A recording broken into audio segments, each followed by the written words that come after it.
Oi pessoal, aqui é o professor Rafael Ivo e hoje o vídeo vai ser bem mais teórico, tá? Mas é muito importante. Hoje a gente vai ver o caminho da computação desde a entrada dos vértices até a imagem final, beleza?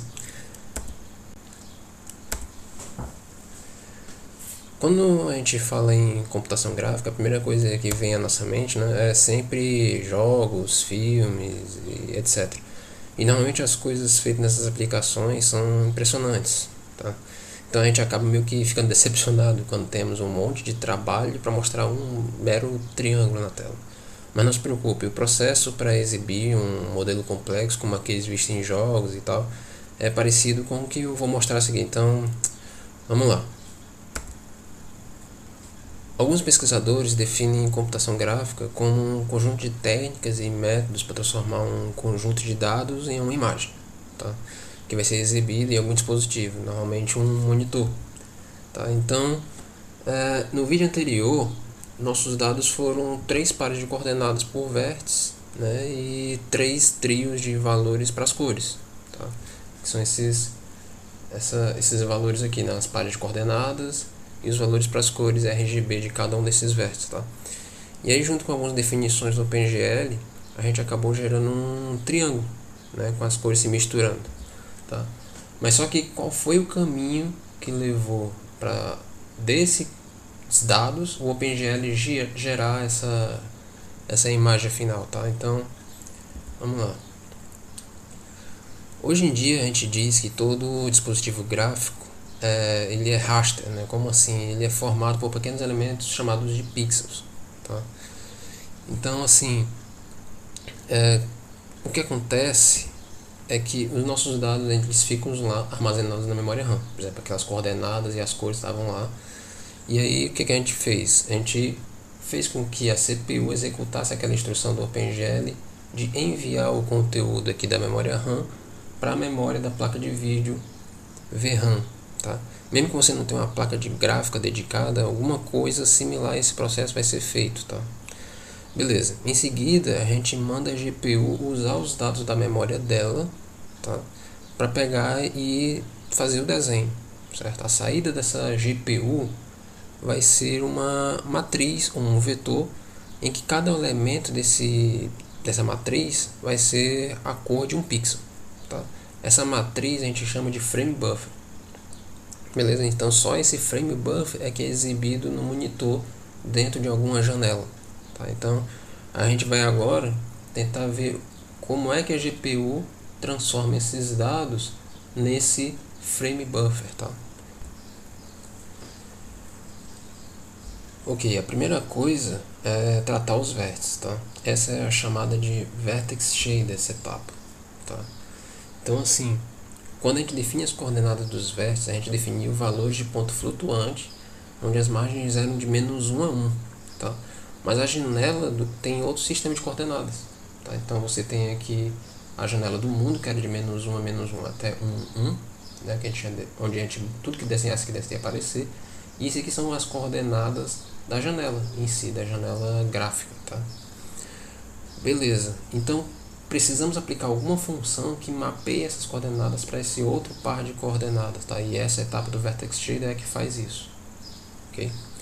A gente vai ver como mapear essas coordenadas de uma forma mais aprofundada quando começar a falar sobre projeções e transformações, tá? A próxima etapa é a assimilação das primitivas, ok? O que é isso, né? A gente definiu só os vértices, só as extremidades, mas não disse o que elas eram. Se elas eram só pontos, se eram segmentos, se era um triângulo, um quadrilátero, nada disso, né? Então, nessa etapa é que essas coisas vão ser definidas, tá? No nosso exemplo, o triângulo estava todo da janela, né? Então, estava aqui os 3 vértices dentro da janela, basta ligar eles e pintar todos os pixels, né, de certa forma, que estão nessa área interna do triângulo, tá?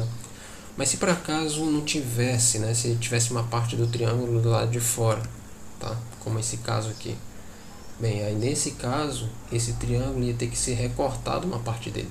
Ia ter que ser mantido só a parte interna e a parte externa não. Essa etapa a gente chama de clipping, tá? É nessa etapa que a gente recorta os objetos que estiverem parcialmente fora. E isso evita que a gente tenha que processar, por exemplo, objetos que não são visíveis. Tá? O clipping ele pode ser bem complexo às vezes, porque o que você definiu como triângulo pode não ser mais um triângulo, né? Como esse caso aqui, que um triângulo depois do clipe virou um quadrilátero. Tá? Então é uma etapa bem complexa que a gente não vai dar tempo de falar aprofundado agora, mas saiba que essa é nesse momento que é feito essa etapa aqui de recorte de um objeto para não aparecer pedaços dele fora da janela, tá certo? Bem, a próxima etapa é a rasterização, tá? Agora sim a GPU vai transformar aquelas primitivas que a gente viu em um conjunto de pixels, né, de elementos, tá? A gente não vai falar pixels aqui ainda porque esses elementos que ele gera, na verdade, são fragmentos, tá? Cada fragmento desse é um pequeno quadradinho que fica localizado exatamente nas posições onde os pixels deveriam estar, tá? Mas o que acontece é que cada primitiva que a gente tinha antes, ela vai ter um conjunto de fragmentos para si. Então, por exemplo, esse segmento de reta aqui, o conjunto de fragmentos dele são esses quadradinhos aqui. Esse polígono aqui, esses quadradinhos é o conjunto de fragmentos dele. Essa curva, mesma coisa. Tá? Então cada primitiva vai ter seu próprio conjunto de fragmentos. A gente só fez definir eles. Tá? A próxima etapa é a etapa chamada Fragment Shader. Tá? Com esses fragmentos que já foram gerados, agora a gente precisa definir as cores desses fragmentos. Tá? Então essa é a etapa do Fragment Shader. Então, por exemplo, aqui quando a gente fez aquele nosso triângulo, a rasterização definiu quais eram os pixels que deviam ser desenhados, mas não definiu a cor. No Fragment Shader ele vai fazer o que? Ele vai pegar a cor que estava nos vértices e vai começar a misturar, definindo as cores daqueles fragmentos que já foram gerados, certo? É nessa etapa também que a gente mapeia alguma textura, tá? Não precisa ser só cor, né? Aqui no caso foi cores, mas se eu tivesse uma imagem e eu quisesse botar essa imagem em um objeto, é nessa etapa do Fragment Shader que a gente pega a cor de uma textura e coloca no objeto, tá? Nos fragmentos, na verdade. Tá. A próxima etapa, tá, é o seguinte. Aparentemente está acabado, tá? Só que a gente não está fazendo a exibição de apenas um único triângulo na maioria das vezes, mas de vários, certo? Então a gente precisa definir o seguinte. E se a gente tiver vários elementos, né? Não sei só um triângulo, mas vários triângulos, tá? Então eu posso ter a situação de ter vários fragmentos para um mesmo pixel. Por exemplo, aqui nessa imagem a gente vê que para esses 3 polígonos, depois que eles forem rasterizados, eles vão gerar fragmentos para um mesmo pixel aqui. Então o mesmo pixel vai ter 3 fragmentos. E aí qual é a cor que eu vou exibir aqui? A cor do fragmento gerado pelo polígono A, a cor do fragmento pelo B ou a cor do fragmento do C, né? Bem, existem alguns algoritmos, né, que a gente pega só o mais próximo da tela. Então no caso do polígono A, tá? Mas existem outros algoritmos, por exemplo, se a gente quiser fazer uma transparência, por exemplo, a gente pode pegar a cor dos 3 fragmentos aqui e fazer uma mistura, uma combinação entre eles. Então a gente vai ter esse efeito que está aqui, né, de misturar, e a gente tem um objeto meio que transparente, não ocultando o que está atrás. Beleza?